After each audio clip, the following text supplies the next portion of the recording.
আজকে চান্দুকে বাটে পাইছি, আজকে যেভাবে হোক চান্দুর কাছ থেকে ফোনটা নিতেই হবে আমার। এই ছেলে আমার ফোন দে। আজব তো, কিসের ফোন? এই ফোন যেটা তুই আমার কাছ থেকে চুরি করে নিয়ে আসছো। এক্সকিউজ মি ম্যাডাম, এই ফোনটা আমি কিছুদিন আগে যমুনা ফিসার থেকে কিনে নিয়ে আসছি। আচ্ছা, চুরি তো চুরি, আবার সেনা চুরি। বেয়াদব ছেলে একটা।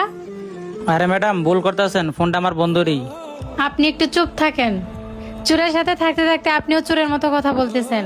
ম্যাডাম আপনি কিন্তু এখন বেশি কথা বলছেন, যেহেতু ফোনটা বলছে আমারই।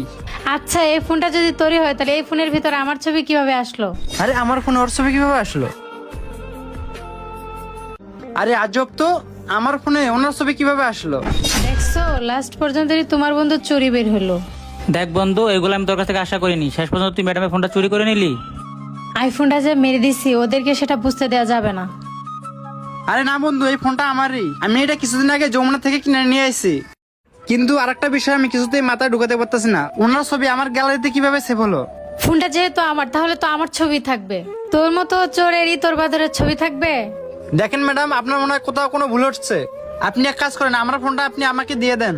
কি, এই ফোন আমি তোকে দিয়ে দিব? কখনোই না। দাঁড়া, এই এলাকার বড় ভাই দিয়ে তোকে সিস্টেম করে নিতেছি। ওই যে দেখ, এলাকার বড় ভাই আসতেছে। ভাইয়া এদিকে একটু আসেন তো। হ্যাঁ আপু বলেন। দেখেন না ভাইয়া, এই চোরটা আমার এই ফোনটা নিয়ে পালাইতে চাইছিল।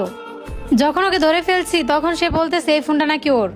দেখেন না ভাইয়া, এই ফোনটা যদি ওর হয় তাহলে এই গ্যালারিতে আমার ছবি কিভাবে থাকবে? দেখেন ভাইয়া, এই ওয়ালপেপারে আমার ছবি, তার মানে অবশ্যই ফোনটা আমার।